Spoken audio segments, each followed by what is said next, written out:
Hello everybody, it's Mr. Second Amendment, and I'm going to show you the new Workbench setup that I just completed here. And with this new Workbench, with everything kind of set up here, I'm going to be in a position to do some more Workbench videos. So I figured I would get started with this one right here. And this is the Ishapore 2A1. You guys have seen at least 2 videos on this thing. But in particular, I'm going to be doing a video about how do we fix screw heads that look like that. That's going to be the challenge. If you have any screw heads that are kind of damaged, or the wrong size or type of screwdriver bit was used over years of people just kind of doing stuff, how do we fix that in a way that doesn't damage anything and actually makes it look better? So here we go. So first, we have to understand, how does this kind of damage occur, which is going to help us get out of this in terms of a solution, but also help us stop damaging any screws or anything that we're dealing with moving forward. So first of all, gun screws are designed kind of in this fashion. So we got the side profile, and then we got the top profile of a standard slotted gun screw. This channel right here is going to be just a standard, straight 90-degree angles. And a lot of the damage is going to occur when we start using screwdriver tips that look just like this guy right here. The problem with this, if we're doing working on some wood or doing some basic home duties, these are the kind of screwdrivers you're going to find at Lowe's or Home Depot or a hardware store. And these are not going to be the screwdrivers or screwdriver bits that we're going to want to be using for gun screws. What we're actually looking for is a chisel ground blade. And you can see it kind of goes tall and it stays thin up until the very end, or at least where it's going to be engaging into the actual gun screw itself. This is the kind of stuff that we want to use, and not just the right type of chisel ground, but we want to use the right type and size or kind in terms of the width of the actual screw and how thick the actual screw head is. These things matter, and it's really important, especially if you work on an old A5 or Model 12. If you've ever worked on those, you'll know that you kind of need your own set of flatheads or make them. And that's what I like to do. Sometimes I'll make, different screwdriver tips for whatever custom application that I'm working with that day. Here's an example of, I took a standard profile flathead and turned it into something useful for guns. And same thing sort of happened here, except I just ended up making a really small flathead screwdriver. But anyway, so how does this kind of damage occur? Well, the damage will occur if we are using, I'm going to use red as the actual slotted flathead that someone's trying to use on a screw like this. The problem's going to happen when the screw, in terms of the overall width or the overall length of that slot, that the screwdriver itself is just not long enough this way to actually make that happen. And when this happens, we're going to start to see damage in terms of kind of wallowing out these sides in blue right there. We're going to start seeing problems. Also, the damage is going to occur, again, if people are using this kind of standard. You can see it kind of goes to a point as opposed to being chisel ground. So what that looks like, we can see it in a side profile, that someone is using a screwdriver tip that looks like that. And the problem is, now the damage is going to occur where the blue is right there, and that's how we have problems. That's where a lot of the damage comes from. So people will cause damage to gun screws like that we saw when they're either using a screwdriver tip that is too short in terms of the full overall length. They're using the wrong type, whether it's not a chisel ground or it's just the wrong screw head for that screw and that application. And then the issues are going to become, well, what if we use a screwdriver tip that is going to be too long? It's going to be a little bit too long. Well, now we have other concerns to worry about. Maybe it's perfect in every other way, but it's too long.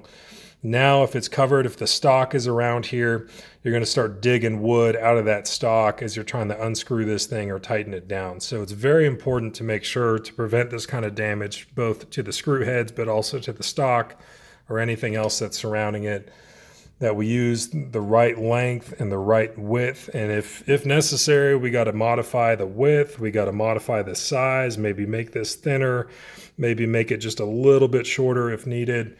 Whatever we got to do. And I just have a ton of these because sometimes on older guns, especially when they come in the shop, I have to make some kind of custom solution for each kind of screw. So this is how the damage is going to occur. And kind of what we just saw, the issue shows up if we were doing that, or we start wallowing out and bringing up material. And in the end, as a side profile, this is what you were just looking at the opening of the video, but this is what we're going to get when that screw is going to start moving material up or out or start distorting the screw head. So now the question, how do we fix it? Okay, so now we're going to focus on how we're going to get this out. Thankfully, this screw is not in the worst shape in the world, and it's going to be totally doable. So it's just a matter of finding the right screwdriver head that's going to fill this gap. And out of my selection, this screw right here, or this screwdriver tip, is the one that I'm going to go with, just because I'm not maxing out on the overall length in terms of going, outside the diameter of the actual screw head. So something you can do if it's a really tight fit, and only if you're using the chisel ground tips, just like this guy, is if it's a really tight fit, you can perfectly line it up, make sure you're not over on one side or the other. And you can actually take your hammer and just kind of lightly tap it, and it'll just be stuck in place. In this case, we have just a little bit of wiggle room. There is some damage here. So it would be sticking out, and then we can take our screwdriver head and we can actually start to undo this. This one has a little bit of tension here. I'm just being cautious to make sure that the screwdriver tip actually stays inside its own diameter. It's not moving out to that floor plate and starting to scratch the metal there. If you guys are having issues trying to torque this, something you can do is take your wrench, and these guys have flats on them. So with these flats right here, sticking out a little bit, you can grab on that, apply downward pressure, and then actually start moving it just like that. In this case, we don't need to do either of those things, whether it's tapping it in or having to use the wrench there just to get that out. And at some point here, it's going to start to come out, and then we can actually look at what we're dealing with. And you can see we have a little bit of damage going on. Now, at first glance, you might think, okay, well, what I'm going to do is I'm going to take a file and I'm going to run it over the top, and I'm going to start getting rid of this extra metal that's kind of mushroomed out on the top. And then I'm going to clean it up with one of these smaller files and use the safe edge towards the sky. And then I'm going to start cutting a channel in here and make it all good. It's not that we're not necessarily going to be doing those things or may not need to do those things. We're just not going to do it first. And you can see, I'm going to get us in focus, but you can see that we have a little bit of damage going on here. And we have a screw that's been abused over many decades of use or using the wrong types of screwdrivers. But the main important theme of what we're trying to get at is we have extra material that we can actually start pushing. We can actually start pushing that metal kind of back where it needs to go. And we're going to do this with some kind of hammer that has a polished face. And that's the thing. If you're working on guns especially with hammers like this, and this is actually going to be, I'm going to use this, tapping on it, start moving that metal back where it needs to go. We're going to use a polished face. This is going to be with files and polishing it up. You don't want to have any marks or huge gouges. I'm going to use this guy. Let's see. As an example, this is not what I ever use for guns, ever. This is just for stuff around the house, maybe the car, whatever.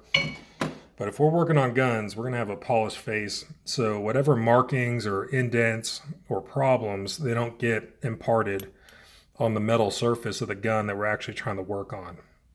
All right, so they do have a jeweler's vise, which would be ideal for this kind of job. It's got different holes for different size screw heads where you drop it in and then it just exposes the top.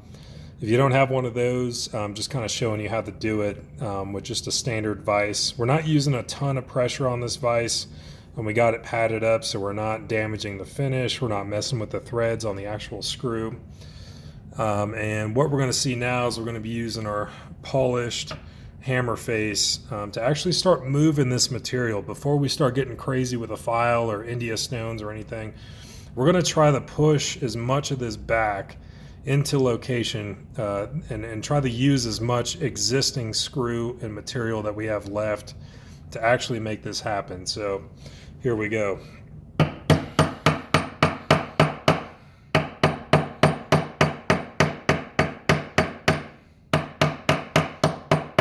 Doesn't take much.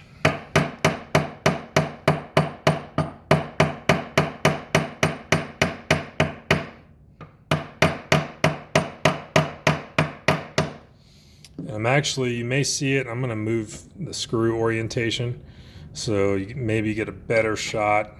Let's actually make it right to the camera just like that. So you actually can see kind of that I'm favoring when I'm hitting this side, I'm kind of favoring this way. And then when I'm hitting the side closest to me on the left side of the camera, I'm actually favoring kind of this way.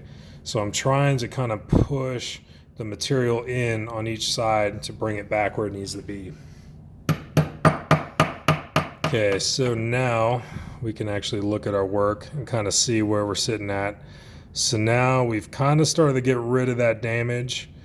I'm going to finish up. You can see that metal is still kind of curled over on this side, and then on the left side there's still a little bit of more of a curl. So I'm going to keep working on that off camera for a second. Okay, so now things have gotten better. We're not trying to save every little bit of curl and damage that we saw. The main purpose of what we were trying to do is move as much material as we could and kind of salvage as much metal was still on the screw, just kind of moving that metal so it's still there and we're not just straight up going to the file or stones or anything as a first resort. So now we got the next step. So we got a couple things that we're going to be using kind of for the heavy lifting. We're going to be using a standard file, not going to have too much bite in it. Then we're going to move into a smaller one where we're actually going to refine that slot, make 90-degree angles, make it clean again. But also something I like to do is use an India stone. Not as much for polishing as much as it's used for removing very small pieces of metal, just getting you down on dimension, very small amounts at a time. And we just kind of progressively go from the bigger file, moving into the stones, and we're just trying to get this as smooth as we can, at least on the exterior. That's what we're going to worry about first. Now when I'm filing, I'm not actually pushing down on the file. I'm just kind of running it past. It's really all that we're doing, and you can kind of see, or hopefully you can see, that I'm kind of favoring, and I can already see that we're a little bit, some of that metal got pushed outer dimension, so I'm going to clean that up.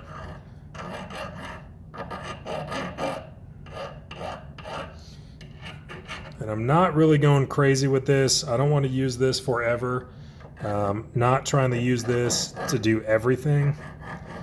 Just kind of doing the heavy lifting of what's left.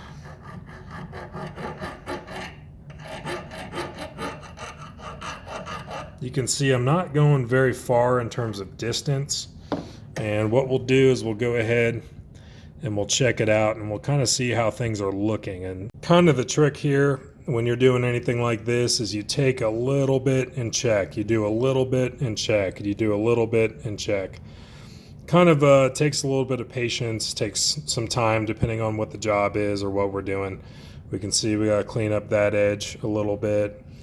But we can see things are starting to get better. We didn't use an incredible amount of time or distance or exertion into this on that larger file. And now I'm actually going to start busting out the India stone, and I'm actually going to start polishing this, kind of start making this smooth. And the thing about the India stone is it just takes a little bit at a time. It's going to get rid of any marks that file did, and that file was already a pretty fine, not a very coarse file. And we're just kind of checking as we go. You can always run your fingers over it just to make sure that you're not doing too much, or there's not still a lip or any curled over metal that's still there. And I'm kind of canting and just working this stone here, and I'm not putting any pressure on the screw head, really just kind of running it past and just kind of contouring. We're going back to the original contour here when it comes to just the screw head in general, and just kind of trying to match that and make it kind of look the way it should. We're also going to worry about the outside, just making sure, I'm going to get that little lip right there, just making sure nothing spilled out on the sides. In general, everything is kind of looking and feeling the way that it should, kind of trying to bring this screw back to life. This screw was manufactured decades ago. It's been all over the world with that rifle. It's only going to be brand new when it rolled off the production line. So really what we're trying to do now is it's not a magic show. We're not trying to do something that's impossible. We're just simply trying to make this as new or as functional as we can. Just trying to repair this screw head. Starting to look at it, pretty much looks like we're getting out of the woods now. We're removing, pretty much gone. I'm going to clean up some of that off camera right there that you can see the edge of my fingernail. But we're pretty much getting there to the point where next cut we're going to be worrying about the actual channel itself. Okay, so now we've gotten to the point where we've pretty much done everything that we can do with the India stone on the outside. We worried about, not only did we worry about the actual outside dimensions, we don't have too much spilling over on either side, but we worried about kind of keeping this a bevel shape. You can sort of see it there. We're trying to keep it rounded. Again, it's not a magic show. We can't make this screw brand new again, but we can at least get it as passable and close to brand new as we can. So now what we're going to worry about is actually going to be the channel itself, and you can see there's some irregular stuff in there. There's some issues. What we do not generally want to do is make this, and at least from just orienting it from the top, we don't want to make this go any deeper down. That's not something that we want to do. What we're just trying to do is make some 90-degree angles and make this as clean as we can possibly get it. So I'm going to go ahead and just put it back in the vise in a location where it's going to be secure. Right now, I'm just going to use the safe edge. It's just going to be towards the sky. I'm not doing any downward pressure. I'm really just trying to run this in. And sometimes you can change your mind, move into that safe edge on the bottom if we're just trying to get dimension on the side. And again, just like everything you've seen, we're not using any force. We're not pushing or pushing down or to the side. We're just running this guy through. And we're keeping everything, absolutely parallel to the slot. We're going straight, keeping it straight up and down. We're not canting this file one way or another. We're just keeping this as straight as we can. And I apologize for the wobbling here. I haven't secured my workbench to the wall yet. But we just kind of moved into this house, and that was one of the priorities I wanted to do, is get a workbench I can actually do stuff on. So now I've got the safe edge towards the sky. Not doing any pressure downwards. I'm not trying to make that channel deeper. What I'm really doing is working on the walls right now, going this direction right there. And I'm going to do the rest off camera. We're kind of bouncing around a little bit, but you guys kind of get the idea. It's very slow and steady. We're not doing anything crazy. We're not doing too much force. All right, so now we're in a position where We've started to pretty much done here. I'm going to do a couple little final touches, but we're in a situation now where we've restored the 90-degree angle. We've restored the actual, cosmetic appearance, but also the functionality of the fact that we are back to a true slotted screw. Now the next step is going to be, once I do a couple little final touches here, how do we make this look normal? Because now we got a bunch of, in the white steel going on. A lot of that's going to depend on what the finish was to begin with, whether it was phosphated, parkerized, if it was blued or hard blued, cold or hot blued. But I'm going to show you a technique to kind of finish off in terms of making this look the way that it should, and also put a protective finish on it. All right, so the next step involves a little bit of heat. We have the actual screw on the tip right here. So I'm just going to be getting this thing just a little bit of heat and just kind of rotating it around. We're not getting anything red hot, and of course, as usual, make sure you don't have any super flammable objects. Make sure you've got all your fire safety covered here. We're not getting anything red hot. We're just going to get it to where we start seeing the coloration change a little bit. Once we get it there, you're going to dip it. This is actually G96 CLP. Just going to get it to that point.